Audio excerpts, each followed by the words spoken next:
going to start recording there is. In any case, welcome everyone to Our Family Coalition's Advocating at Your School for LGBTQ plus families. We know that this is a weeknight. A lot is happening in the world right now, and we very much appreciate all of you being here to learn about different ways that you can engage your communities, your schools, each other in better representing, better caring for LGBTQ students and families within your schools.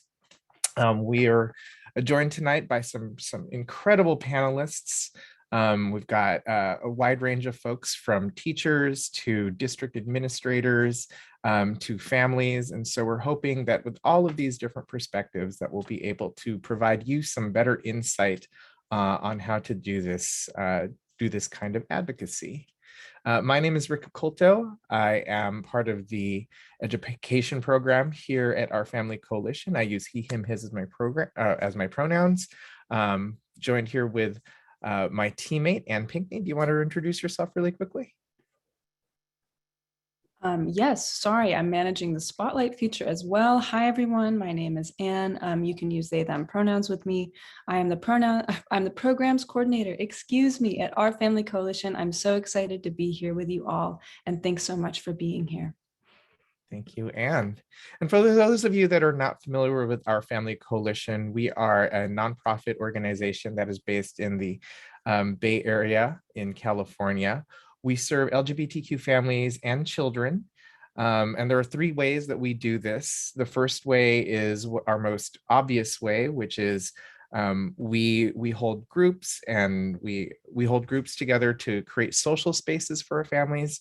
If you are not familiar with some of the issues of getting some social spaces together with other families that might be LGBTQ, this is why we do that, so that as our families are raising kids and our kids are seeing other families, they can see that theirs is not the only one that has that sort of arrangement. The other thing is that we provide trainings and classes around how to start a family, about how to continue caring for your family, anything from how do you approach something like in vitro fertilization or co-parenting to, hey, now I've got an unruly teenager and what do I do, because it made sense for like X years and now it's very confusing, right? So lots of different things that we do from that perspective. The next thing that we do is a lot of policy and advocacy. As you might imagine, there are a lot of different policies, anywhere from the school level all the way to the federal level, that might affect our families. Anything from how do you change your gender markers at the school to I have a partner, I have a same-sex partner who is not a US citizen, and they're very much the parent of my child. How do we both get recognized as guardians for this child? So that those are the range of different issues that might happen in policy and advocacy. And then there's what we do in education, which is to go into child serving professional agencies and assist them in their goals to better serve LGBTQ plus families. Those usually are schools, but they can be other types of organizations as well, such as other nonprofits and other types of businesses. And so there we are. Tonight, we are going to be talking about how to advocate for LGBTQ families and youth at schools. But before we do that, and I pass it on to the panel, one of our practices is, pardon me, is to recognize the space that we are in and the space that we occupy. As a organization that is committed to social justice, we very much believe that in order to push for a better tomorrow, that we must know where we were yesterday, what land we stand on, whose labor and whose work and what has happened here in order for us to be in this space today. And so I'm going to share my screen really quickly, and we're going to do a quick land and labor acknowledgement. So our work in San Francisco in the East Bay takes place on unceded Ramaytush and Chochenyo Ohlone land. The theft and occupation of this land is part of a centuries-long genocide. We acknowledge and express gratitude for the Ohlone people who have been living and working this land for centuries. We also acknowledge that today we are in Southern Pomo and coastal Miwok lands and are thankful for this opportunity to share our learnings here. We also acknowledge the unpaid labor of the first 12 generations of African-American descent who suffered the horrors of the Middle Passage, 2.5 centuries of chattel slavery, and another century of de facto segregation and genocide. We're indebted to their labor and acknowledge the multi-generational impact of this violence still felt today. And so again, we open with this because we do. We want to be able to create a better future. We know that there have been a lot of people that have been impacted by the choices that have happened in the past, that there was both violence and exploitation that occurred for us to be here in the way that we are today. In order for us to undo that oppression, in order for us to dismantle those systems, we have to acknowledge those roots so that we don't repeat those same mistakes. And so without further ado, I'm going to pass it over to our panel to introduce themselves. And I'm gonna read it quickly from, well, not quickly, but from left to right from what's on my screen so folks can do that. And so in no particular order, Jennifer. Hello, everyone. I'm Dr. Jennifer Ellison, Director of Pupil Personnel Services at Salinas Union High School District. My pronouns are she, her, ea, and I was previously a County Office of Education Administrator and previously a high school teacher. I've worked in after-school programs with elementary-aged children as well, and I am excited to be here with you all. When I was a high school teacher, I taught history, government, economics, AVID, and I am very excited to continue to collaborate with Our Family Coalition, one of the community agency partners of the CLICK project. So I was able to collaborate for the History Social Science Framework rollout with the California Department of Education and Our Family Coalition. And they continue to provide really helpful resources and connecting colleagues and partners in justice. So thank you so much for having me here today. Well, thank you for being here, Jennifer. All right, next on the list, Katie. Hi, everyone. My name is Katie Butler, and my pronouns are she, her. I am a second grade teacher at a public school in San Francisco, and I'm also the co-creator of Gender Inclusive Classrooms with Kieran Slattery. And together we work to provide resources to teachers and to classrooms and an easy way for them to access all that they might need to support trans, non-binary, and gender expansive students in their classrooms. I live with my wife in San Francisco, and I'm really excited to be part of this panel tonight. Oh, we're very excited to have you, Katie. So thank you for being here. And next up, Kieran. Hi, everybody. My name is Kieran Slattery. I use he, him pronouns, and I'm the other co-creator of Gender Inclusive Classrooms along with Katie. This is my 7th year as a 5th grade teacher. I live and teach in Northampton, Massachusetts, and I'm really excited to be here as well. Thanks for having me. Thank you for taking the late night to join us and share your wisdom and knowledge. It is very much appreciated. And last but definitely not least, Madi. Hi, everybody. Wow, this is an amazing panel. I'm so honored to first be on here. But my name is Madi, or M, and my pronouns are they, them, and my parent name is Meme. I'm a parent advocate here in Ramayana Homelands in the San Francisco Unified School District. And I've pushed for better inclusion of queer peoples, trans peoples. I was also one of the primary leads on creating a brand new historic queer and trans pack, the Cutie Pack, Queer Trans Pack in SFUSD. And I worked for years to ensure the SFUSD forms are gender inclusive and that their practices overall are gender inclusive. And yes, in the city and county of San Francisco, in our school district, we deal with homophobia and transphobia. It is very true. I'm grateful to be here. Thank you all. And yes. Thank you, Mari. Full disclosure, Mari and I have been in the trenches together for a very long time. And they have accomplished so much, and I'm also glad that you're here on the panel with the rest of us.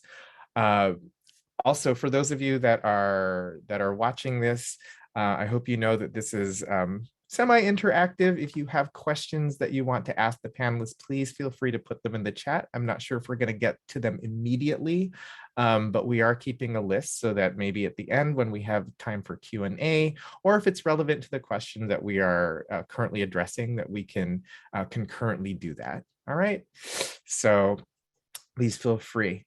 And so we have a list of questions to ask around LGBTQ advocacy at schools. And I have to admit, like the first question that we have, especially in light of some of the news recently out of both Florida and out of Texas, seems a little strange, but we're going to go with it because we want to know what the issues are in detail. And so, you know, we've seen a lot of changes for in the last 20 or so years around how we treat LGBTQ issues. We've seen things like students going to gay prom together, inclusion of different pronouns, lots of different things. And so what does the work look like now? And again, we recognize, you know, with what the governor is doing in both Texas and what the legislators are doing in Florida, those things can be really large, but they can also be really small. So from each of your different perspectives, what does the work look like right now?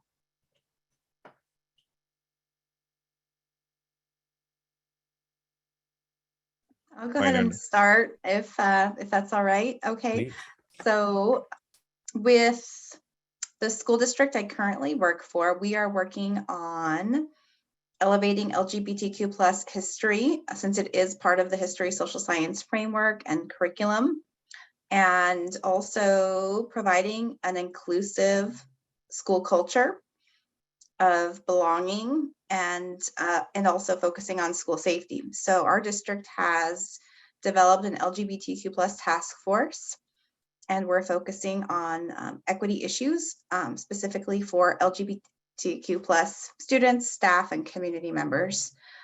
So that also includes collaborating with community partners like Monterey County, which recently did raise the rainbow flag and transgender flag, and also now celebrates LGBTQ plus History Month in October and LGBTQ plus Pride Month in June.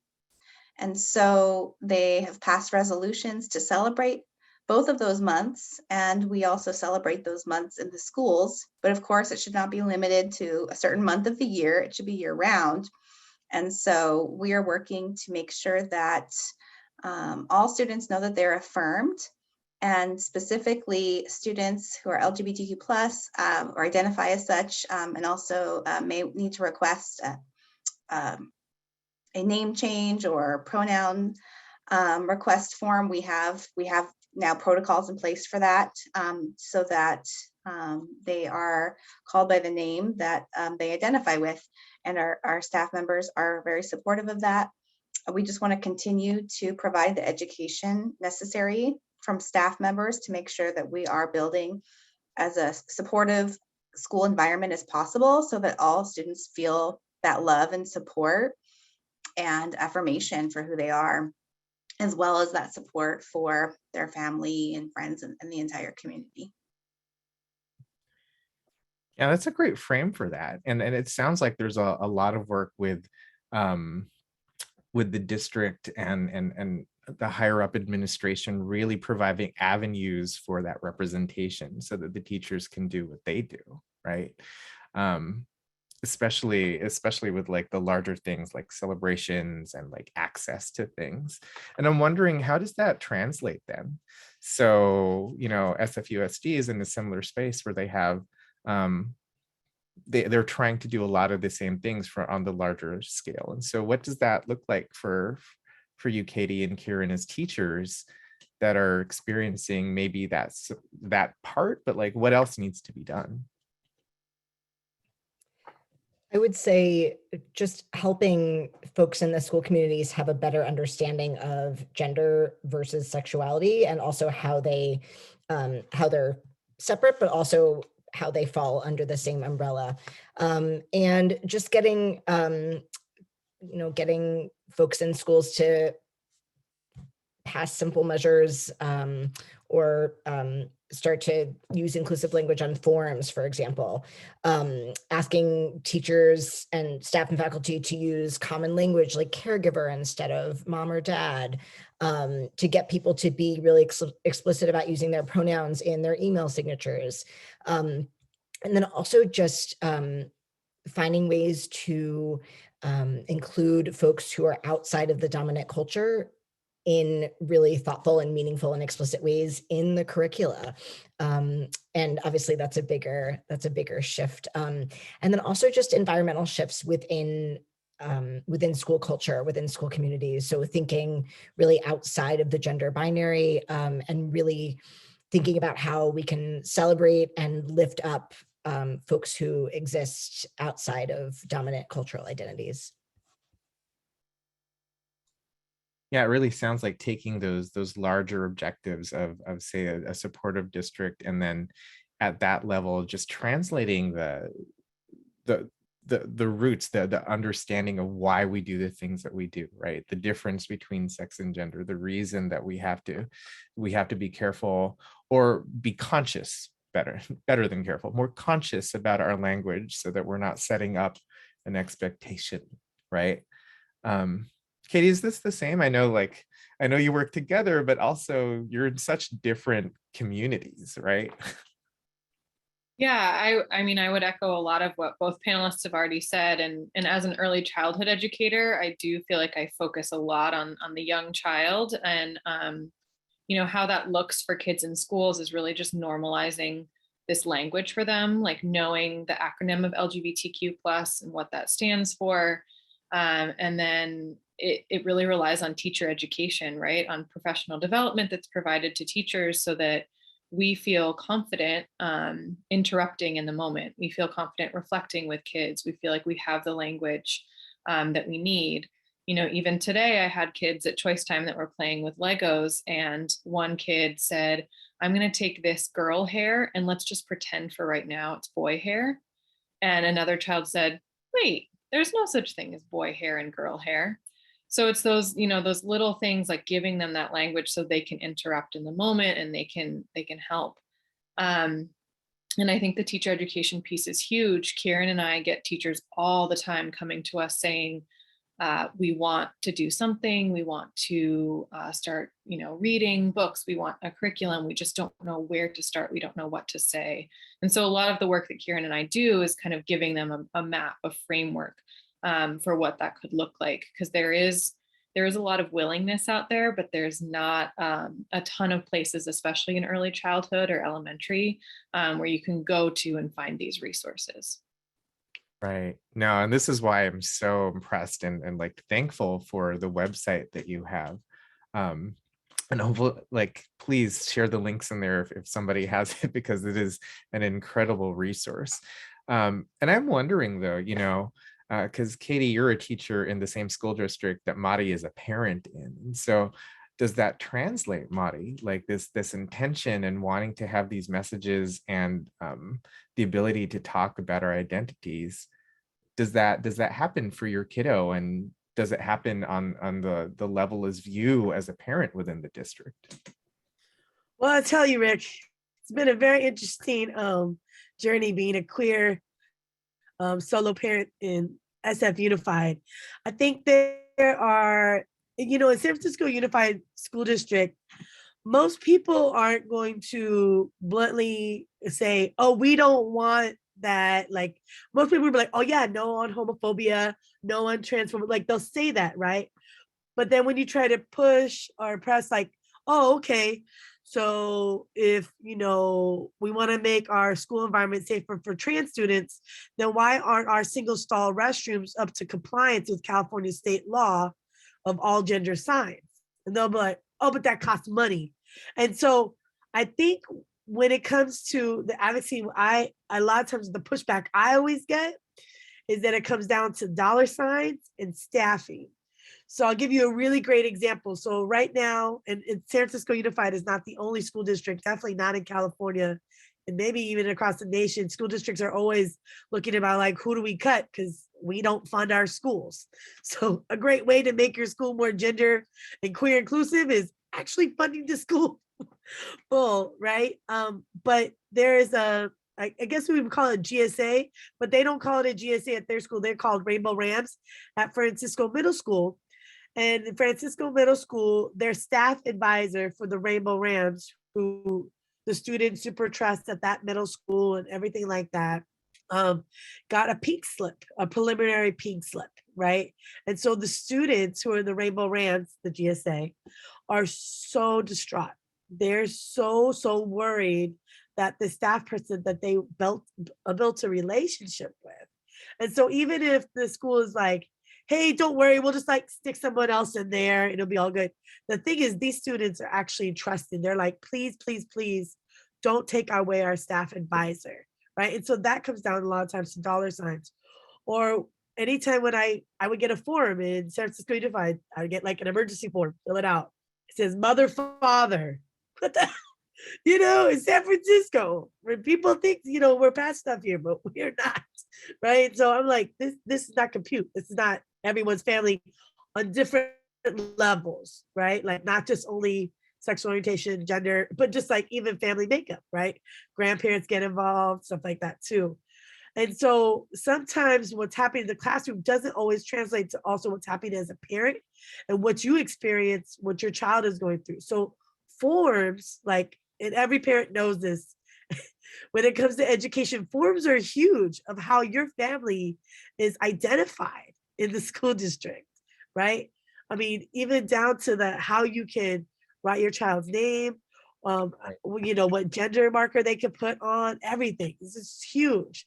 And not only the gender marker for your child, but also the gender marker for the parents and or caregivers, right? And so I think sometimes when we think about, well, when we support queer students, we also have to make sure we're supporting queer parents. Because I always say the biggest advocate for queer students in our public school district, other than our amazing educators and other than all, is a queer parent. Because they remember what it was like, going through school, right? And it was a lot more different, right? So I think that's where I would say is those are the things we need to work on. We need to work on getting more money for our public schools to really be fully funding and or, preschools, right? Because a lot of times what most people will say the first time I say, hey, this needs to be changed, the first response will be like, we don't have the money. We don't have the staffing. Time and time again, even in private preschool. Oh, that sounds like a great idea. We should have more gender inclusive books, but that costs money. So we have to also figure out about when we're talking about education in general, we need to fully fund that because it impacts in all our advocacy work. And also, we also sometimes need to think outside the box, if that makes sense. So if like your private preschool is like, hey, we don't have more money to buy books, maybe you just buy some books and you donate them to the school. I did that with my kids' school. Also, you can be like, that's great. Let's do a library trip, right? And like get some of the books from the library, things like that. I also want to say one thing I think that is really, it's important to think about, especially as queer parents, and or queer educators or whatever, or people who want to, be better advocates in their child's education, whether it's at, a preschool or a public school, wherever, is to just ask regular questions. So when my kid was going to a nonprofit private preschool, the first thing I said is, so you have the names of the students on their cubbies, but why not their pronouns? Why not start now? You're trying to have them learn words. They, them, she, her, those, he, him, those are great short sight words for children to learn. Why not pronouns be introduced as sight words? And they were like, it blew their mind. They never even thought of that. And I'm telling you, my kid went to a very, very inclusive school, and everything. And they were just like, that's a great idea. So they put under their name, because they had the picture, the name, and then they put the kids' pronouns. And so, but that would have never happened. And no one would ever have thought of that. Oh, pronouns are sight words. and we should put it on the cubbies. Great idea. So sometimes it's just also a simple, what about this? You know, so I just want to throw that out there as well. Yeah, and definitely there's always still more stuff to work on. Yeah. We Yeah. all have lists between all of us 5 right here and everybody else as well. Yeah. Yeah.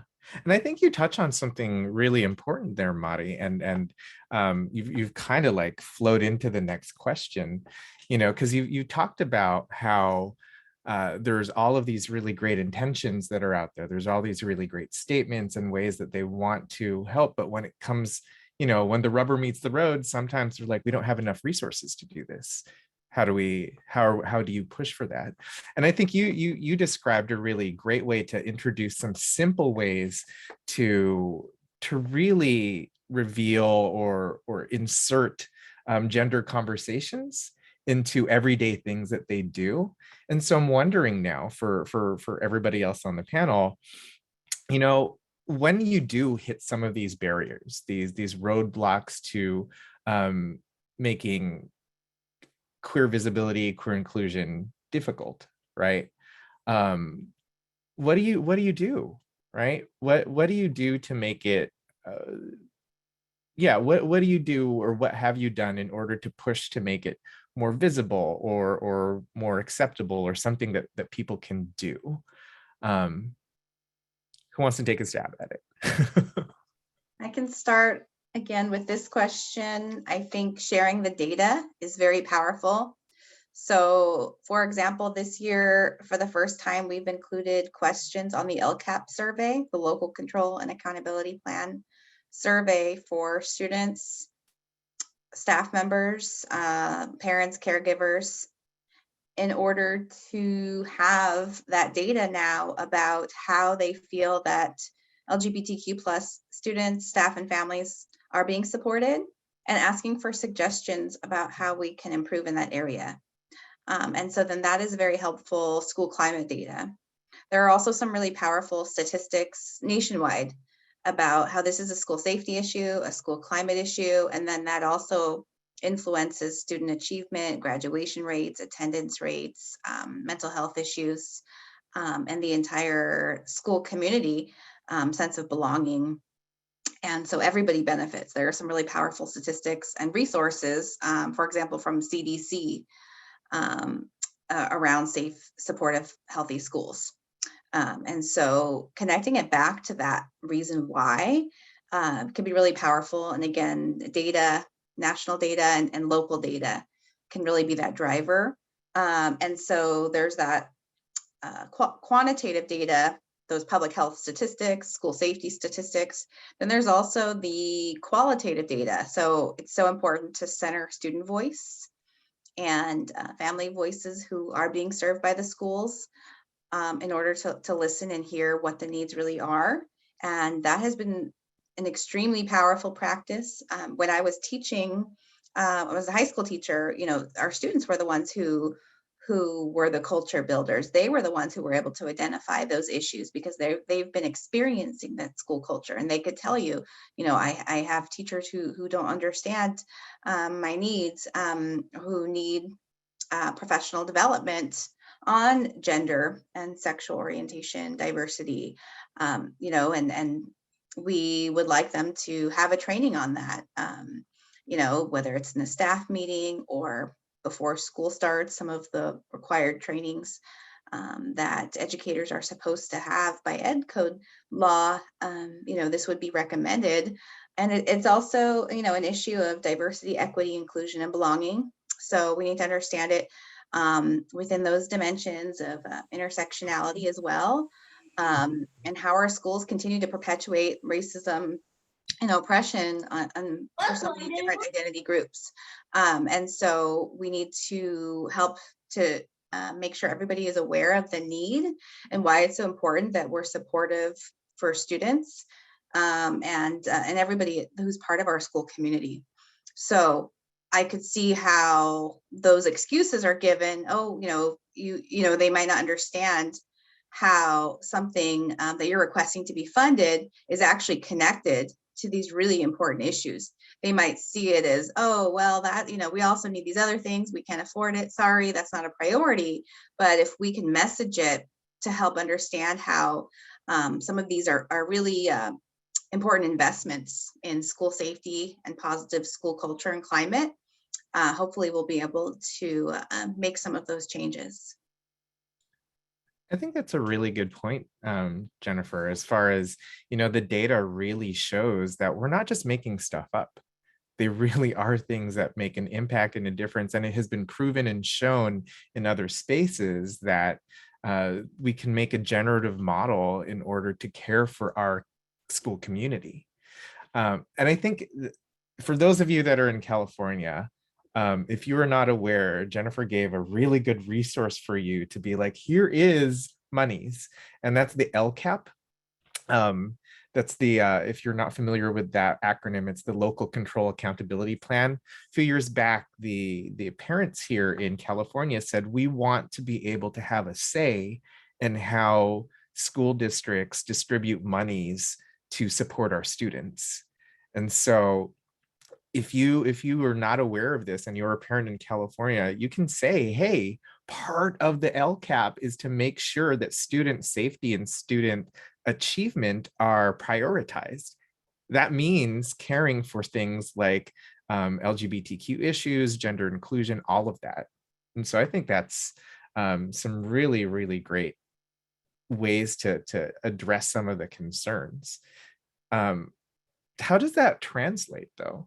So once, maybe not once it gets to the classroom, but how do you concurrently push for that in the classroom as well, if you hit some barriers or roadblocks to doing this work? I can speak a little bit to that. I will start by saying I've been privileged in both schools I've worked in San Francisco and Northampton to have incredibly supportive administrators. And I think that goes a long way. Kieran and I always tell people that the first step is to find an ally, and hopefully more than one ally, to find yourself a team. We recommend to teachers that are doing this work to find another teacher in the building. And if that doesn't work, find admin, find a custodial staff, find a family member that can kind of get behind you and be that other person, because this work can feel alienating if you're the only one doing it. But if you know you have support, especially from administration, it can really take you a long way. And something that I've focused on over the past couple of years is creating a GSA, but in the elementary school level. And similar to, Rainbow Rams, we call ours a Rainbow Club at our school. And Kieran and I, through Gender Inclusive Classrooms, have been helping other educators create these spaces as well. And I think they're a very tangible way. It's a very obvious sign of a show of support for LGBTQ students and families at your school. And it's thought of in middle school and high school, and not so much in elementary. And I think people sometimes don't realize the intricacies of what that can look like for K-5 students. And I feel very fortunate to work in our district, because we're actually now starting Pride Club liaisons. And so at different schools, we're kind of all coming together and meeting under the direction of people who work in health and people who work, with LGBTQ students across the district, to share ideas with each other, to share how we started our clubs, how they're working, how we run them. And that wealth of knowledge, having a team that you can talk about that with, is huge. And so one of the resources that we have on our website that I know Kieran and I will share in a link at the end is kind of a step-by-step guide. Like, how do you do this? Regardless of whether you're an educator or maybe you're a family member, how do you connect and how do you start a club like this? It's been really, really important for students at our school, and it's kind of been in different iterations. We sort of have like the pre-pandemic version, and then what we did in the deep pandemic, and what we're doing now, and they all three look very different. But the feeling is still there. The visibility for those students is still there. And I think that that's something that they hold on to, and people in the community can see. We're actually doing a march at our school tomorrow, Black History Month march around our neighborhood, and Rainbow Club has a whole contingency. We have a whole, flag we're going to be carrying and posters that we've made, and so we do feel like an important part of our school community. And I think that it's not just important for adults, for us to feel like we have allies. It's important for the kids to see, oh, this kid has, queer parents just like me. There's a non-binary kindergartner and I'm a fifth grader. I can be a role model. So I think that for everyone involved, it's helpful to find a friend, find a community. I think that is such an underrated tip. Like this work can get very trying, especially with some of the messages that we get, and just having one other person can keep you going when something goes wrong or when something doesn't go right. And I think that it's really important to recognize the two things that you're talking about, right? One, you're getting input from the students. You're not saying this is something we're going to do for you. This is something you're saying, hey, what do you need? That's what I heard. And the other part is, of course, what you were saying all along, is that once you hear what the kids are saying they need, get the other folks who know that this is important to join in with you. So it's not just you as the lone voice there. It's a really, really great way to not look like the one person who thinks this is an issue, right? Does that show up for you, Kieran, in the work that you do? Yeah, definitely. I would echo Katie in that all of the change that I've been able to make at my school currently and within my district has been with the help of at least one other ally. And it's been a different person every time. So just as a couple of examples, one thing I was able to do a few years ago was working with a colleague, another fifth grade colleague of mine. We revamped the puberty curricula for fourth and fifth grade in our district. We, having gone through it at least once as fifth grade teachers, we realized how binary driven it was. The slides that were used, the little images in the slides were of white, able-bodied children, and all of the information given was very much along the lines of, well, if you're a boy, this is what happens to your body and how you feel, and if you're a girl, this is how you feel. So we revamped the curricula, but we made sure that we weren't just doing it in a bubble. So we made sure to get the administration on board.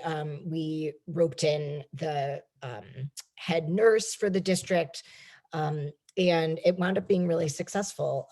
We've also, with Katie's help, and then moving forward, some other people were finally able, after years and years, to get one single stall bathroom designated as an all gender bathroom. And it was a big fight, but we did it.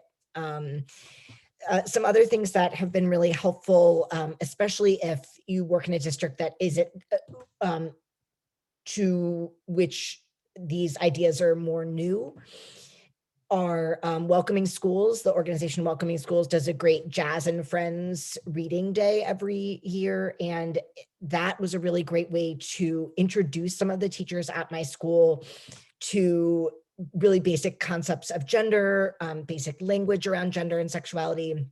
And it was in a way where our principal, it was able to get our principal to kind of be on board, and for her to be the one championing it, as opposed to me just being the lone voice, like you were saying. And it wound up being really successful because it was really, it worked well for every teacher. Everyone kind of had an in, and it was really manageable. And no matter what stage of the journey you're on. Other things that have been helpful have been parents, teaming with parents or PTO members or school council members or school committee members, and doing fundraisers for inclusive books.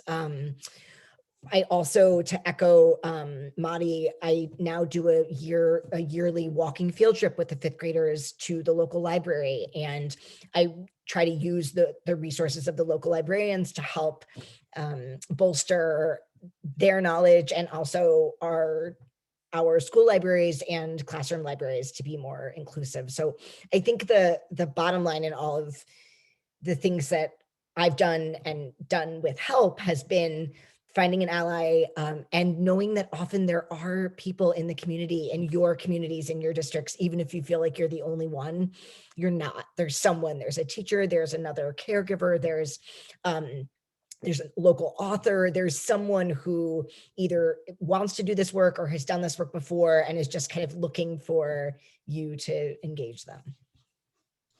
That's really great. And what I heard there is, like, as you're looking for folks to ally with you on these different things, is that it really helps to find somebody who is either respected or invested, right? And so for the case around the bathroom, like, you got the head nurse, like the person who's in charge of the health at the school going, this is important, right? And so that, you know, it does carry some weight. It also carries some weight when you're a parent, right? Partnering with a teacher, because then it's not a teacher's agenda against a parent's will. It's definitely something where you're generative around, we are building a community that better cares for our children, right?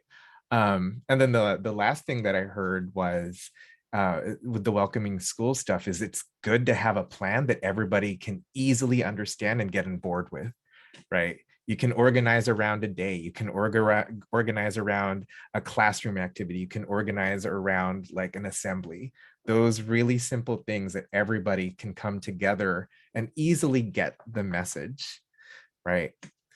Now, Mari, as a parent, does this stuff come to you? Yeah, you know, I wanted to say two areas that I thought about with your question about queer inclusion and visibility at schools. And also a lot of times of the advocacy that I focus on is district wide, not just school site. But I think there are two areas that are really, really important. So one is making sure when we're talking about queer inclusion is that it hits all the intersections. So for example, if it's Asian Pacific Islander Heritage Month in May and your school's gonna be doing blah, blah, well, you're gonna also highlight queer Asian Pacific Islanders as well. Say it's Native American Heritage Month, you're gonna highlight Two-Spirit peoples by sharing the book 47,000 Beads. If it's, you know, Immigrant Rights Day, you're gonna highlight undocumented queer folks or immigrant queer folks that they choose. So pride is in everything, right? That's why we talk about the rainbow, right? Because it's supposed to be hitting those intersections. And I think that's so important when we talk about queer inclusion. And the reason why I say it's so important is I went online, you know, a lot of times you go online, you see, here's, you know, a lot of parents be like, I need a book list. I need to just buy some books and then we're good. Get some queer books and my kid will know everything. And so every time I would read the author's biography or who the author was, sometimes the book would be labeled queer book, but the author wasn't even queer. Sometimes either they would be white and or cisgender, and they would be talking about trans issues in the book, but they're not even trans. And it was very rare for me to actually see a book list of actual queer, trans, people of color, children, authors. I never saw, I looked everywhere, up and down. If anybody here knows that book list, please send it because I have never seen it online. So I got fed up and I said, you know what? I'm gonna make my own book list. So luckily there's Medium. And so I opened up Medium and I'll give the resource. I think OFC already has the resource and Anne can include it in the resource guide. But I made a book list of queer, trans, people of color, children's authors. And you would think that, oh, people would include most of these authors in their queer kids book list. No. It's very rare. I rarely see 47,000 Beads, which is one of the it might be the only, but if it's not the only, it's one of the few Two-Spirit children's books written by Two-Spirit authors, right? You know, it's very rare for me to see queer, you know, Asian authors writing children's books, right? As well, like The Stars That Touch the Sky, you know, and stuff like that. And so I think it's really important that we think about these intersections. And the reason why I say that is because when I was younger, I remember I heard a white person ask me one time and say, oh, what are your pronouns? And this was like 30 years ago. And then I said, my pronouns? And I just, that was the first time anybody asked me that question, right? So I said, okay, let me get back to you, right? Like, I was like, I don't know what they might be. Especially also, I was coming from a background where my parents' cultural background in terms of their ancestral languages don't really have gendered pronouns. So I was also like, oh, well, I kind of just, people have called me he, people have called me she, whatever. So then I remember asking one of my friends, and I said, well, my friends at the time, and I said, hey, so this person asked me, what are your pronouns? And what is that all about? Asked my friend. And my friend's response, it was very interesting. They said, and it's so sad that they said this. They said, that's something for white people to do. And I said, huh? She's like, yeah, that's white people do that. And then I was like, okay, I was so confused. But the message that I got is that I couldn't be me as a BIPOC person and be who I am. And you know what I'm saying? Where I was questioning my own gender identity at the time, even as well. So I kind of buckled down and I got scared and was more quiet. But I think that's why it's important, because I didn't see in books, I didn't get to see myself. When we talk about representation matters, we have to think about those intersections and how important it is. Because I know for me as a youth, that was really important. I was like, oh, so this is something, maybe I'm not supposed to talk about this, but that doesn't make any sense because, right? And luckily, I had other queer models to look up to, queer, people of color models to look up to, and get me on the rainbow road. But I think that's really important when we talk about these intersections.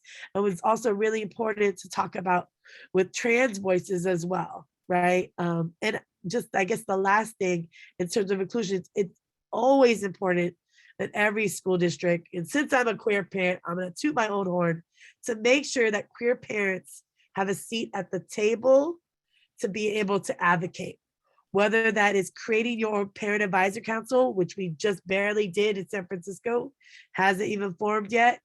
So I think that's really important. I would love to see every school district in the state of California, all over the country, have a queer and trans parent advisory council, a QT-PAC, to work hand in hand with amazing educators like Katie and Kieran, and and be like, how can we all work on this together, right? And along with students, of course, being student-centered. So I think those are the two areas of inclusion we really need to think about, is roping in more queer parents who are on this call, and then also really being intersectional in our representation. Because that's what our rainbow is all about, right? That's why we got the black and the brown, and then we got the trans and everything, right? As you see here. I am done speaking. Absolutely, Mari. Absolutely. I remember growing up and thinking to myself, there are no other people of color besides African Americans, because that's all I saw on television. And so that was my only outlet of, oh, this is what it means to be a person of color. But that also meant that there was no representation for me as somebody being queer as well. Like that was only something that white people did. And so I think it's a really strong reminder for us that as we look at the different things that we're pushing for, that queer erasure is also racist, right? It erases the Two-Spirit traditions that were here before. It erases the Babaylan traditions from my family's native Philippines. It erases all of these different ways that gender has been talked about and experienced in different spaces and places. And I think the other part, this is what I love about you, Mari, is you saw that there was something that was not there. And instead of waiting for permission, you just made it.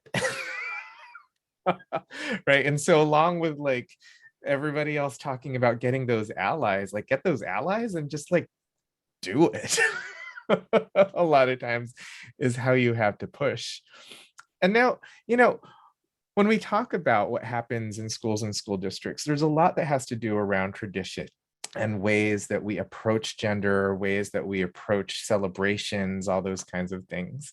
And we know that for a lot of those things that we do, anything from prom to to days, days when parents have to come into school, to the different things that we celebrate from different cultures, that some of these celebrations, some of these expectations are very gendered. We have things like father-daughter dances, right? Which is on top of being, very gendered, it's also very heterosexist, right? We have things like Mother's and Father's Days, where we're talking about families that may or may not have that particular named individual within a family. And so when we talk about that inclusion, then when we talk about that push for better representation, and we talk about our own culture, right, specific to where we are living and who's living in it, and that commitment to do those kinds of things. What are some ways, what are some things that you have found to be more inclusive?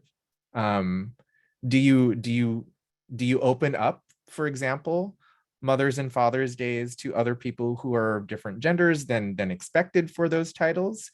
Or do you create a new day, right? Or do you eschew that for something else completely? I don't know.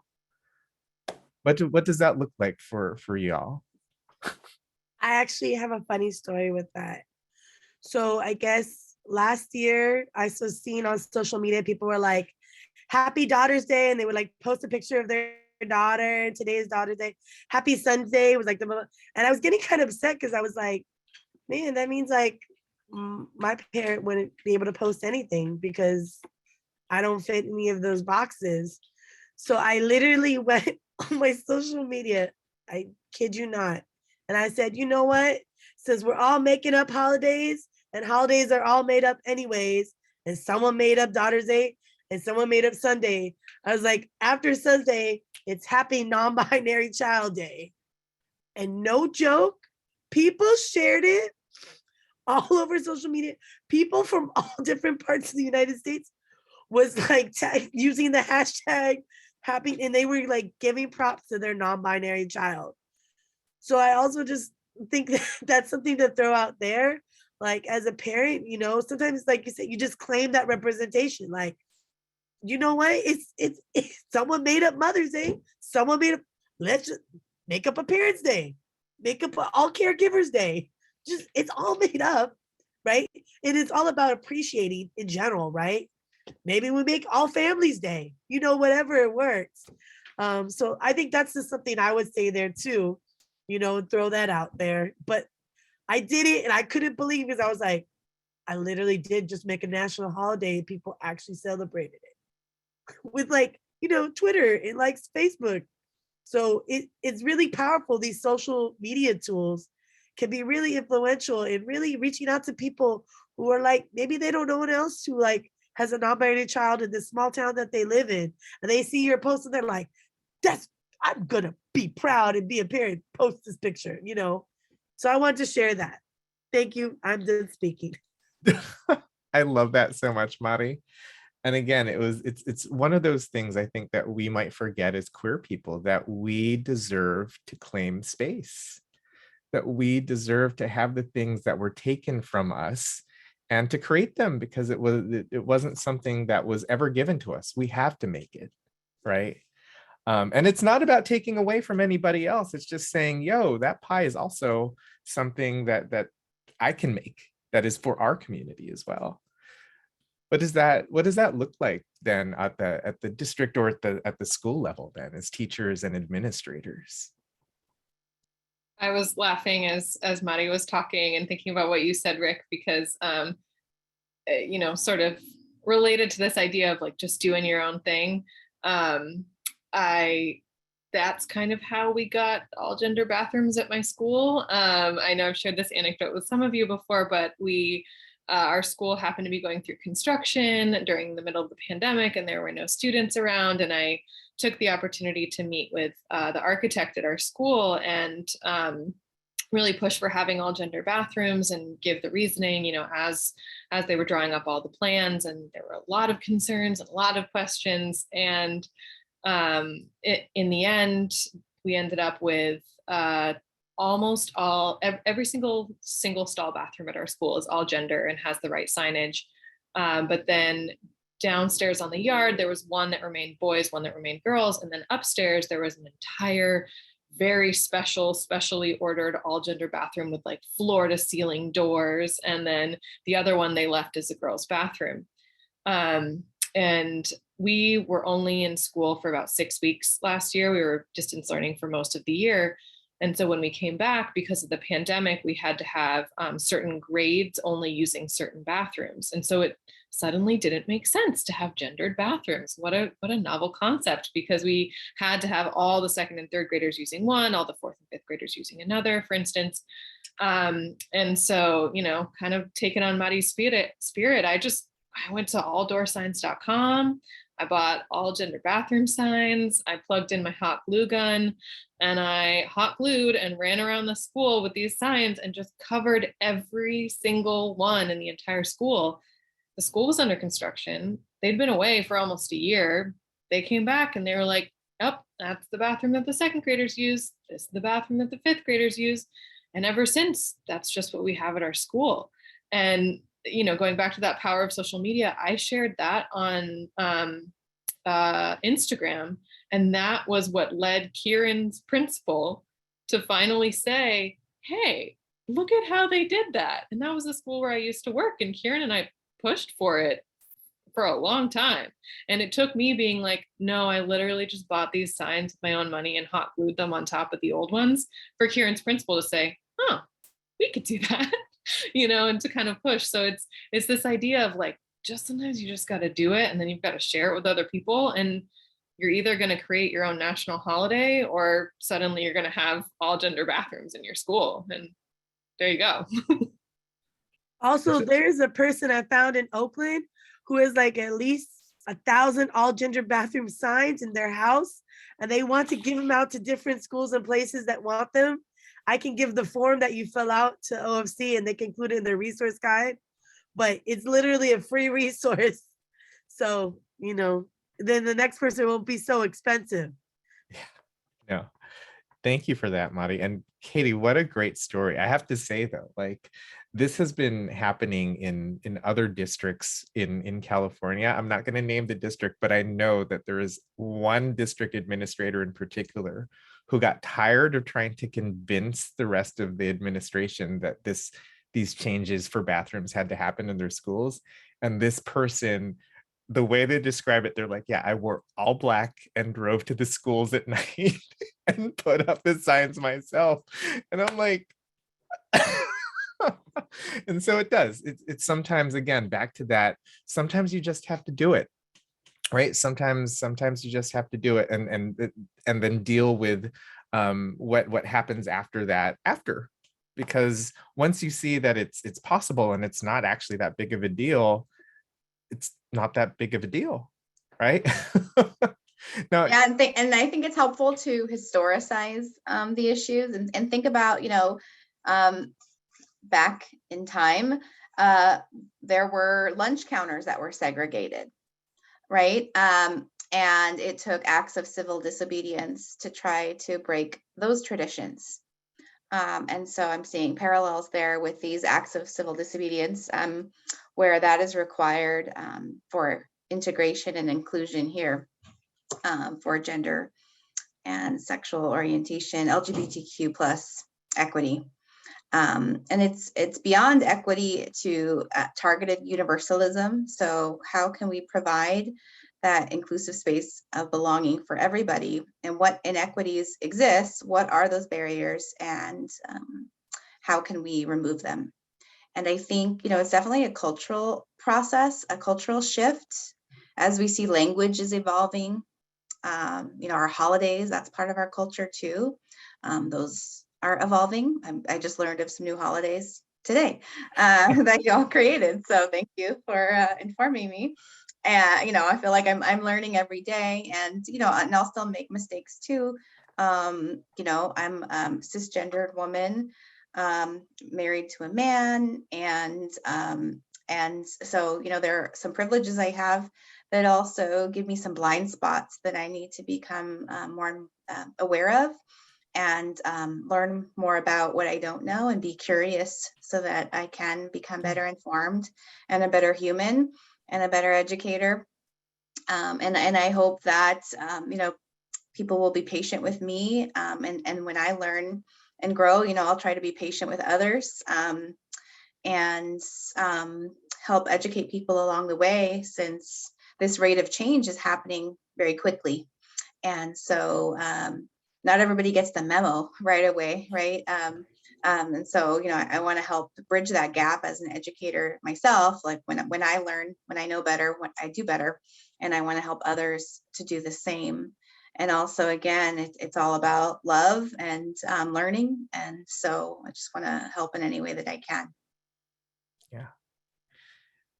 Now, I am curious, Jennifer, as an administrator in a district level, like, is there education that you have to give to your colleagues about these things? Like, if something pops up in your high school district or whatever, are you the one that has to be like, okay, here, let me tell you, because I already saw, yeah, like, sometimes, and it's been helpful to be able to refer to California Education Code and school board policy. Like, I had an administrator ask about a student who requested to be able to use the locker room of the gender that they identify with.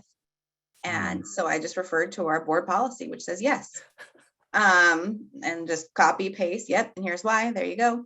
And so, they were, in agreement ethically, but they also wanted to have the policy in place to provide the rationale in case there were to be anybody who complained about that. So it is helpful to have those policies in place, the protocols in place. That way it makes everybody else's job easier to do. So from the district office, then we can provide that level of support for administrators and teachers and other staff members to be able to implement and in support of students, and then also to be able to have that rationale in case there are anybody who questions those decisions and those changes that are being made. Because there are people who may say like, oh, well, we didn't do that before. What, is that right? Or why are we doing that now? And it's like, well, there's a reason. There's a moral, ethical, and then now also policy and protocol reason why we're doing this. And so again, there's a lot of education that needs to happen with all of the changes that take place. And so it's really important to have the professional development, the communication and messaging, so that everybody understands what we're doing and why we're doing it. And again, that it's all in support of students, our youth, our families, and our community. Thank you for that, Jennifer. Now, I think about this because Katie, earlier you were talking about how you've been privileged to be in 2 different school districts that have been really supportive around LGBTQ and gender issues. And now, Kieran, you're in one of those others, that school district where Katie came from, and it sounds like it was still an issue to try to get those bathroom things done. And so with that in mind, and then especially with what Jennifer said about, having the understanding about the law, etc., have you experienced, aside from the bathrooms, other things where you've been able to shift like the understanding around something like a practice around, like, I don't know, maybe like a father's daughter's dance, or like donuts with dad, or whatever, like, and shifting that into something that is more inclusive? I'm glad you asked. I do have a lot of thoughts on this. Yes, and I will say, I think Katie's being very generous in the way she describes our district and our administration. But yes, especially because I would say there have been some ways that our administration has been helpful, and there are certainly other parts of policymaking decisions that include, like a school committee, a school board type group, or there are lots of other players that can make things contentious or difficult. And I've certainly experienced a lot of pushback both around queer issues specifically, and then around really trying to advocate for anti-bias and anti-racist practices and training and professional development. And I will say that, like Jennifer said earlier, a lot of people don't all get the memo at once. So something that I've seen has created some of the biggest shifts, and what we'll see maybe when I say them like tiny little things, but created the hugest shifts have been just repetition of just planting seeds of, for instance, like getting more and more folks every year to use their pronouns in their email signatures until it finally starts to kind of click and become the new normal, or have people verbalize their pronouns at the beginning of a meeting. Something that's been really integral in moving our district forward has been reaching out to advocating for professional development around inclusive practices and inclusive curriculum, and also being able to hire people who are already working in the district. And I would say to folks attending tonight, I know that my district is much more willing to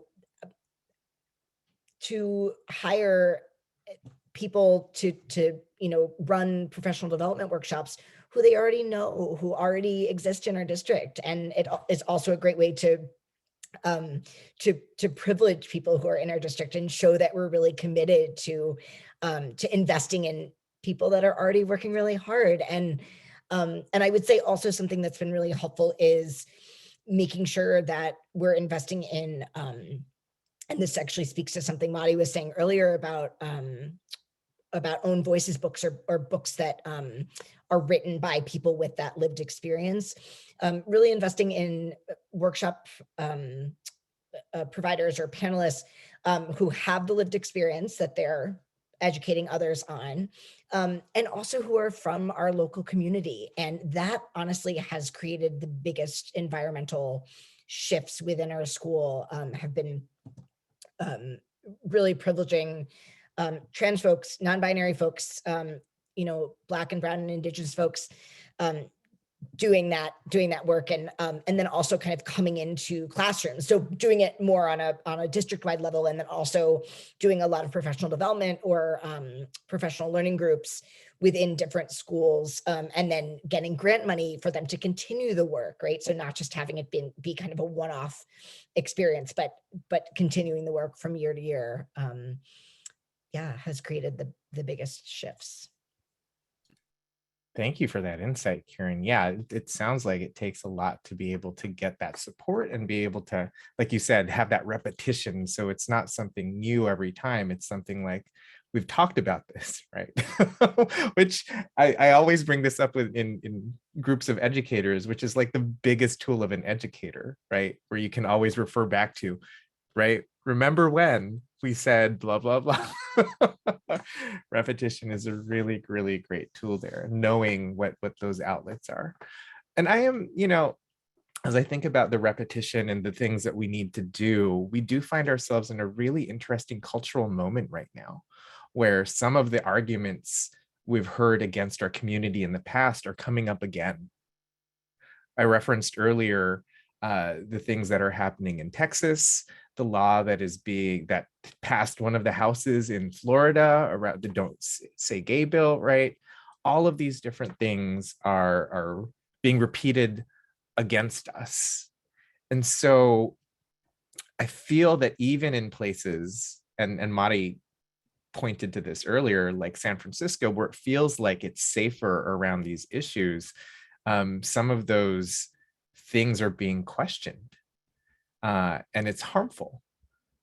So for those, since all of you have been doing this work for quite some time, I'm curious now, one, what is the kind of support that families and teachers who are doing this work can expect or ask for?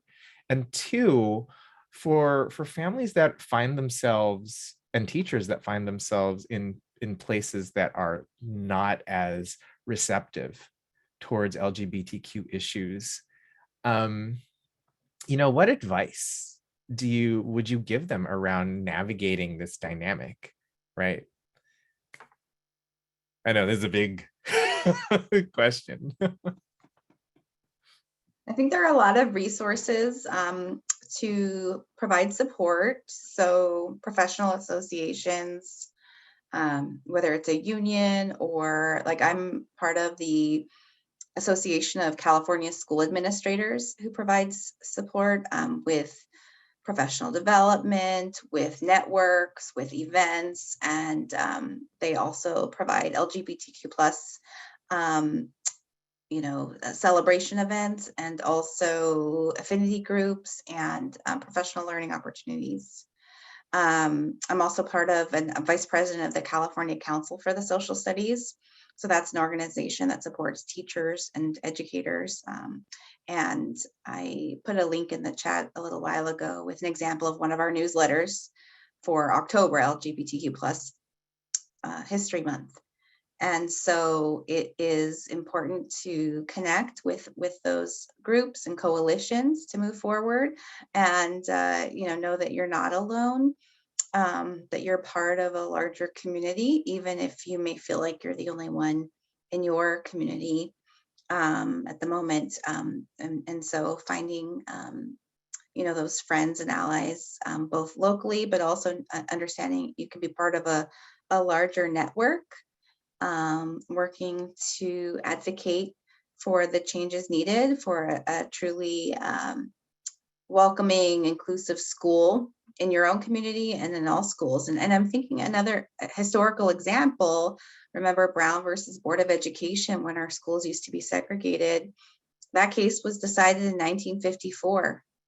But there were still schools across the nation that continued to keep students segregated, and how detrimental that was, not only to Black students, Brown students, students of color, but also white students who did not have the opportunity to learn from and befriend and be in community, in a diverse community. We understand that there's value in joining together and being part of a diverse community. So it really harms everybody. And so that change, it needs to be legislated. You need to be protected by the law. And I'm curious, hoping to find that there will be some court rulings that overrule some of these censorship laws, because it does seem to violate teachers' First Amendment rights. And that seems to be what they're going after in the 35 or so states that are banning teaching the truth about history, racism, and this false equivocation of all of everything from universal design for learning, social emotional learning, equity, everything being lumped as on this bad list of topics that teachers are not supposed to teach about all of a sudden. And so I know it comes from a place of fear and ignorance, and it's so important for us. We are educators, but not only for our students, but for the community, so that everybody understands what these terms really mean. And it's really about people, and it's about valuing people and learning, and understanding each other. So we need to come together and do better messaging too, so that we can counter some of the harmful narratives that are out there, some of the propaganda and conspiracy theories and false information that people are getting, so that that can be corrected and better understood. Yeah. I love it when history teacher Jennifer comes out, because it puts us in this historical context of how much we've had to push and how much has been accomplished and how much the resistance actually is there. And I think it is a good reminder that, if you are in one of those less receptive places, that there are resources that are out there. It might be part of the school district. It could be any of these other organizations that is doing this work. It could be the ACLU. It could be lots of these different things. It could be Katie and Kieran's website, right? In places where you can find this support. And so to really reach out and look at what what links you can make around that. Now, how does that, again, I'm going to go back to like the parent in the classroom now, right? So clearly there's some good supports around this. And, you know, for those folks that aren't in these spaces, what would you say to your fellow teachers or to your fellow, you know, parents and family folks about what they can do aside from like finding those resources? Someone mentioned this earlier, but I do feel like having a policy is really important to fall back on. Having language, having data, having something written down. I did share a few links, some that I use all the time. One in the chat, they're actually both from Gender Spectrum, called Responding to Concerns, Teaching About Gender and Supporting Transgender Students. I refer to those all the time. I send teachers to them all the time. It's helpful when you're in those situations and feel like you are getting pushback or you're a little nervous. Maybe you start to waver, like, why am I doing this? This is so hard. It's helpful to have language from someone else that's backed in policy and in data. And I know as a teacher, I feel protected if I know that one, my district has a mission statement or something that I can fall back on. Two, if I've talked with my admin and I know that they're supportive of what I'm doing. And three, if I've been very transparent and told families ahead of time what I'm doing. I really don't want any surprises. I want them to be on a team with me. I want them to feel like they're part of what's happening in the classroom. And so, you know, my introductory newsletter in the beginning of the year lists, you know, some of the read alouds we're going to read in the first week of school, talking about melanin, talking about gender identity, talking about community, you know, really putting that out there for them so they see that these discussions are starting from the beginning. And then one of the things that Kieran and we actually developed a year-long curriculum guide. And one of the things that we make sure to include in every bi-monthly part is a little snippet you could put in a newsletter that gives tiny bit of, you know, advance notice to your families, like, hey, this month, you know, for our guide, January, February, it's all about the universal he. So how we tend to gender stuffed animals when we see them or whatever, you know, saying he, we have all these lessons about how you can shift that. And so it gives families language in advance. Because the times I have received criticism or pushback, it's been from families that are surprised, or their child asks them a question that they can't answer and they suddenly feel put on the spot. But if they know that it's there, if they know that that's what's happening, they can preface that, they can ask me questions. I've told them some of the books we're reading. And it just makes that sort of stronger connection and partnership. And it feels less like, you know, I'm doing things in the classroom that they might not know about. And finally, you know, I work in a district where we do have a very explicit policy that says you need to ask for parent permission in order to talk about puberty and sexual education. You do not need to ask permission to talk about gender identity and sexual orientation. And it is like in black and white, it's shared, you know, and so having that to back you up is really, really helpful in these situations, especially if you feel like you're one of the only people at your school that's doing this or you've received pushback.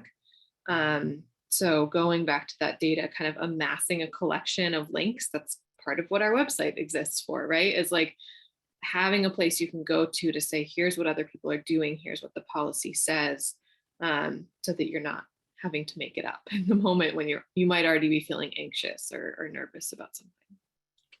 Right. I am loving that. I mean, I love the thing about really just knowing what your rights are and making sure that you have those resources available to you if you ever get pushed back on with that. But I really love your commitment to families and to creating community and building capacity around how they address issues, right?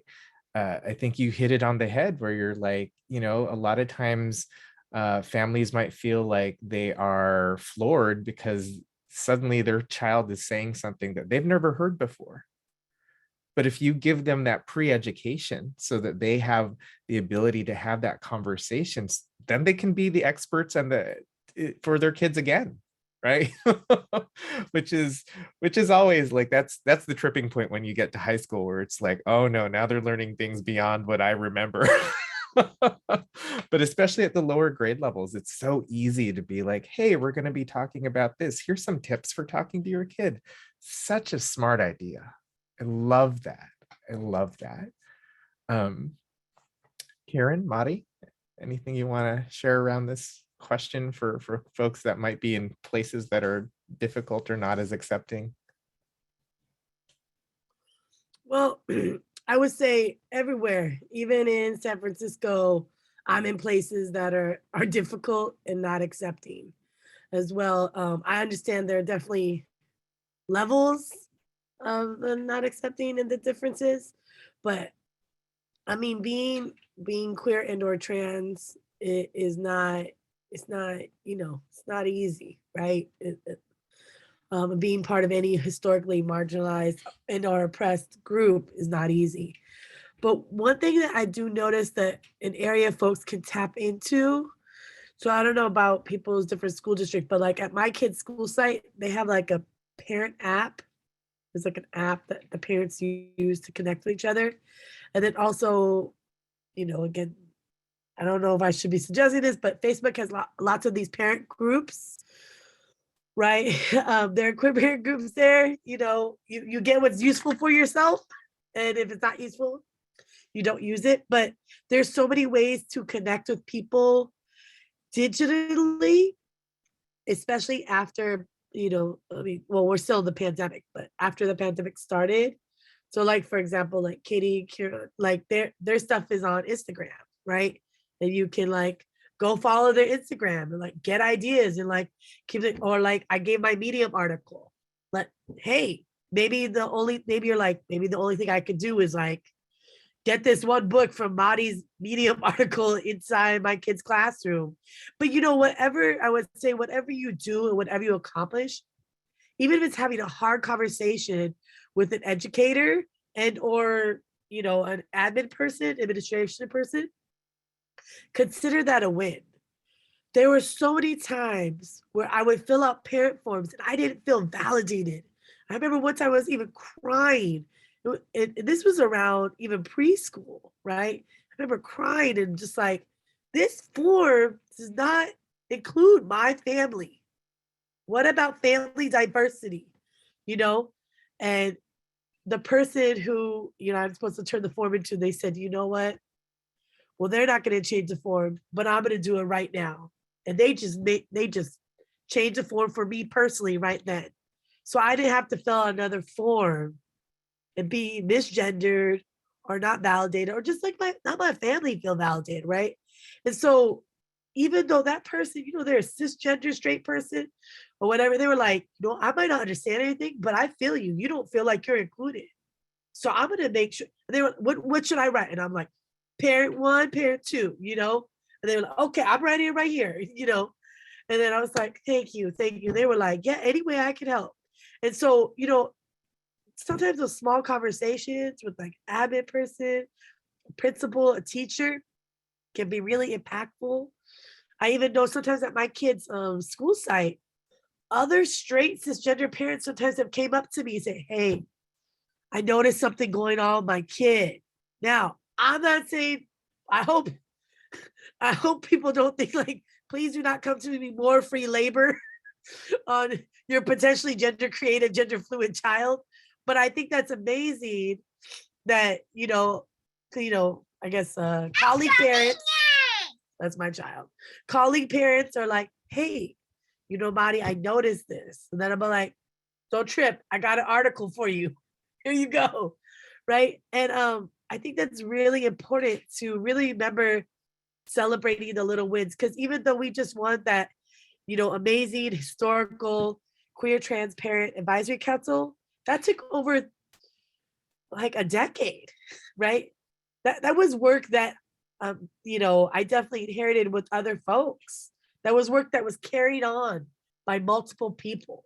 Someone carried it for a while, passed it on. Another person carried it for a while, passed it on, until eventually it got, passed on. Me, Rick, Celestina, and we were like, okay, we're gonna hopefully give birth, you know? And so sometimes it takes that long, you know?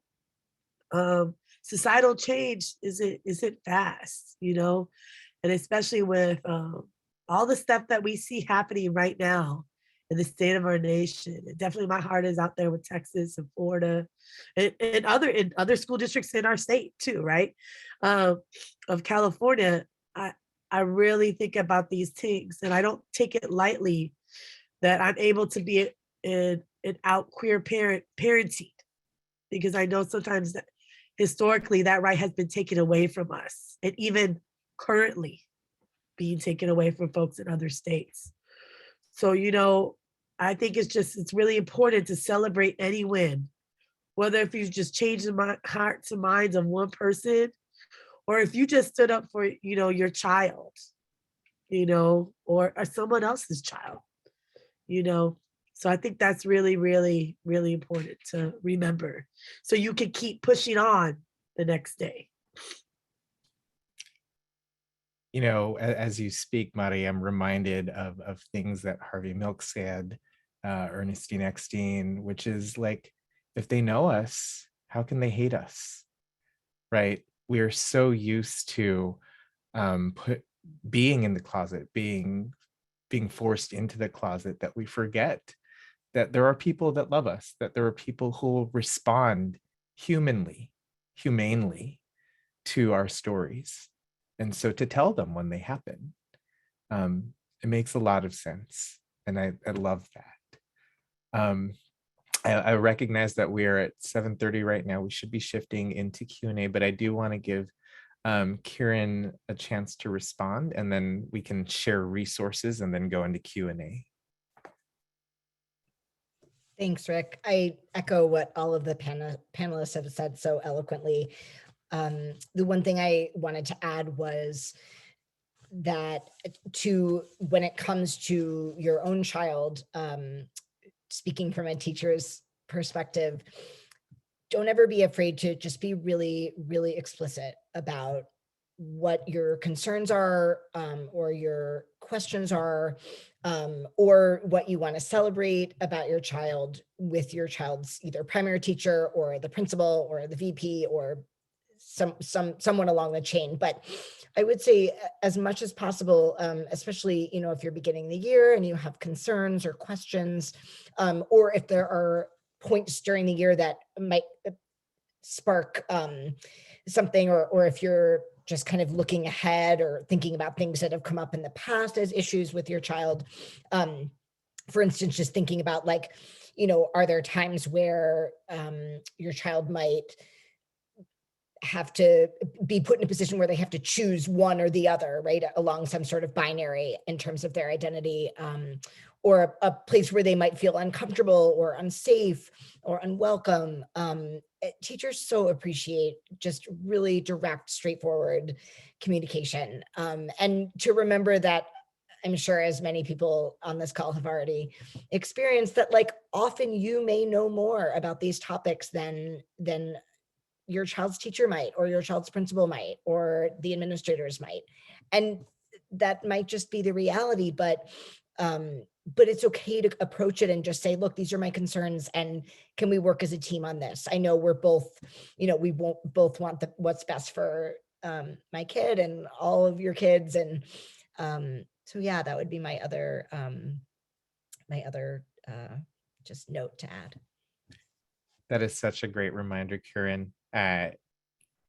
We get unexpected allies, and they might not be as versed or have the right language, but for the most part, every teacher that I've met will fight tooth and nail for every kid in their class. I haven't really found an exception to that rule. And I'm reminded of a training that I did in a rural part of California, and a teacher came up to me. I was doing a training on gender. And she said, you know, I don't really understand this transgender stuff that you're talking about.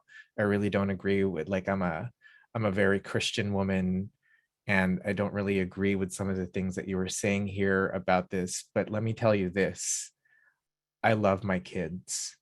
And I can see that the kids that do identify in the ways that you're talking about hurt. And I never want my kids to hurt. So I'm going to take what you're talking about and I'm going to protect them. And so it's not even, it's not about the differences that we hold, but it's about the love that we share, right? You never know who will be there if you share your story, if you're honest about the care and the trust that you have to put into this educator every day to take your child in and what that might generate. And so it takes a big leap. I know they might, again, not have the right words or have the right the right ways to approach it.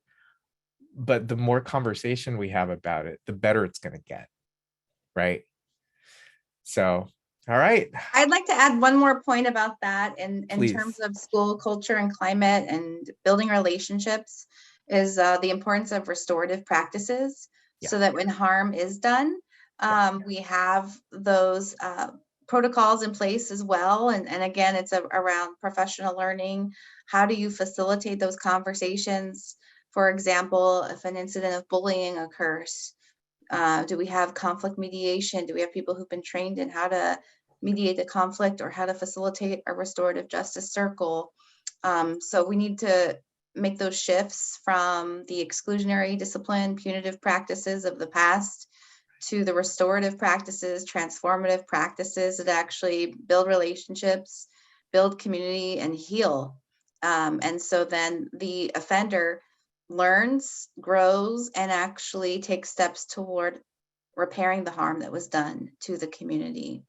So that's really important, and everybody should be a part of that. It's not just the person who's in charge of discipline at the school or just on the teacher or a counselor. We all contribute to that because we're all members of the community and contributing to the culture and the way people feel every day, how welcome they feel, how affirmed they feel.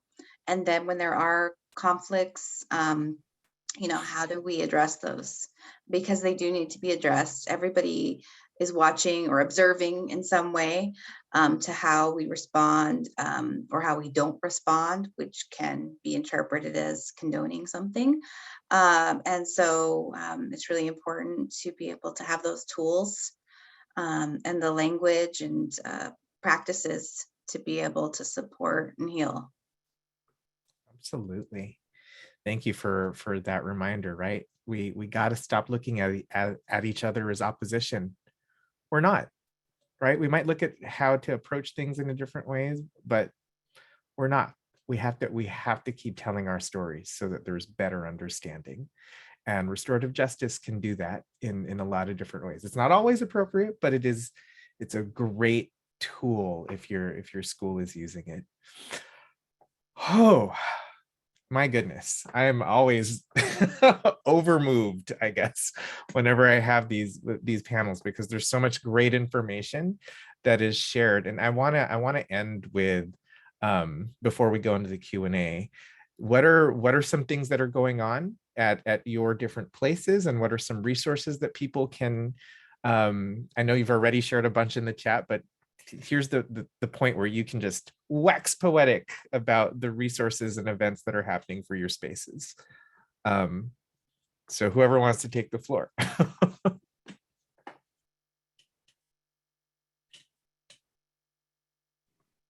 I feel like I shared the resources earlier. So Okay. just to remind people, I think, so I do have the article on Medium, but again, I can give that because I can't just say it or whatever. It's a long link, but I'll give it. It's in the chat, so OFC can send it to folks in the resource guide and everything. But I think it's really important, again, just to really, when you think about queer and trans resources, to include those intersections so that all kids can see themselves in it. It's so important, especially with our QTPOC students, for them to be like, oh, wait a second. Oh, okay. I'm Filipino. That person's Filipino. They're queer. I'm queer. That's cool, you know? And then it's like, that's just like a little thing, right? Or like that little, you know, that Laotian student who's like, I'm queer and Laotian. Oh, we just read a book by a queer Laotian author, you know, just stuff like that, you know, whatever. And even again, not only just race, but disability, thinking about that, thinking about, you know, folks, if they're documented or not documented, that's important. You know, you can find pride in every month, 12 months of the year, whatever the month, the Black History Month. Okay, bam, let's talk, you know, let's talk about some folks, right? You know, and everything, and talk about those people. So I think it's really important just to remember those. And I think we got some good stuff. We got the Instagram of Katie and Kieran too, and everything. Awesome. Awesome. Jennifer, Katie, Kieran, stuff you want to share or reshare? I think sharing your website, Our Family Coalition, they have tons of great resources. I also linked in the chat our webpage, which includes resources from the California Department of Education, which also links back to Our Family Coalition, LGBTQhistory.org, and the school rights and responsibilities. That was a very helpful handout that recently came out from Our Family Coalition. There are also some local history resources. So part of teaching students about history is also engaging them as historians, so they can conduct local history research and interview people about their experiences and add to our archives, add to our records. And so there's a great resource linked on that page, for example, with California State University, Monterey Bay. And they're doing some local history research right now with students. And so we have some students with ethnic studies and YPAR, youth participatory action research, doing some of that local history. And it's really interesting for everybody to learn. And then they get to have that experience and agency in identifying, you know, whose stories have not been told and how can we find ways to tell these stories. And they find really innovative and creative ways to share these stories, whether it's through art, through interviews, and you know, recording those interviews so that we have them now for the record. There are so many people's stories who have not yet been told, and we need to hear those stories. We need to learn from the people. We need to celebrate those stories. And that's really where we will get to that liberation and engagement with students when they find these topics and people that they didn't know about, and when they see themselves represented in the curriculum, you know, that this will bring out that interests, their own gifts and talents that right now, if they don't feel like they're being addressed or affirmed in any way, or, you know, the topics just don't speak to them. There are so many other ways to engage students in the learning and with the local community. So we have some of those resources on our webpage. And then there are other organizations out there that are linked as well. So yeah, again, it's you know, finding those resources and creating your own local web pages, I think, is really helpful, so that you have, you know, on your own school website, district website, there are these hubs of those helpful resources aimed at different groups, right? So for students, for families, parents, caregivers, staff members, so they have a place to go, you know, that they're directed to. And it's prioritized on that local website. Thank you for that. Yeah. Make sure if your school district doesn't have this stuff, ask them about it, because it makes a difference when it is on their official website that it has LGBTQ content. So, all right, Katie and Kieran. I wanted to add, in addition to Mari's book list, I also wanted to just add our book list in the chat.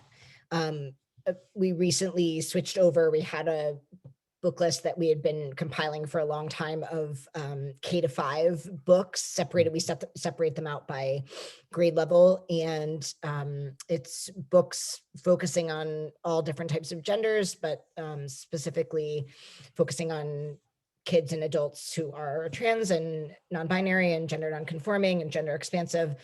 And so we recently switched over to this new bookshop model, but we encourage folks to go to it. We're always updating it weekly, and it can be a helpful resource.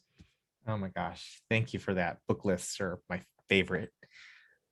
Katie, anything you want to add? I'll just give a final plug for our website. I'll just put the link in there. It is geared towards educators, but of course, you know, as a family member, you could certainly share this with your child's educator or with the admin at your school. And kind of a quick overview, we started our work with book lists. And as Kieran said, we have a really long one that we've now turned into the bookshop. But we also work every year to make reading guides. So we have a K1, 2, 3, and 4, 5 reading guide where we've selected 5 to 6 books, and we have questions that can guide teachers as they read them. And then, as I mentioned earlier, we have our inclusive curriculum that can be purchased. We have a year-long guide, but we also have separated it out by month.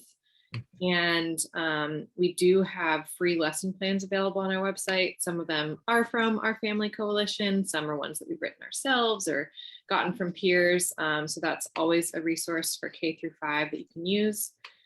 We do have a whole page dedicated to rainbow clubs. Like, what is a rainbow club? How can you start one? It has all the slides that I created last year in distance learning. So if you're a family member that wants to help start a rainbow club, you can just use those slides, and they've got, you know, one per month that can be used.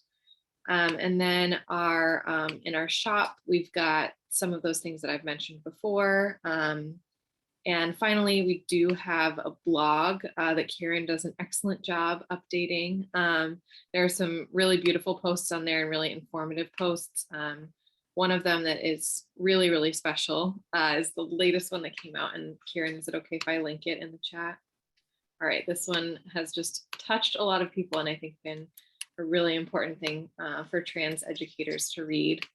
So we're certainly updating our website, our blog post, and Instagram really often. And even though it is geared towards educators, of course, it can be shared with people, with families as well. Wonderful. All right. And I think that gives us, that's the conclusion of the recorded portion, planned portion of our thing. We're going to go into Q&A, which we're not going to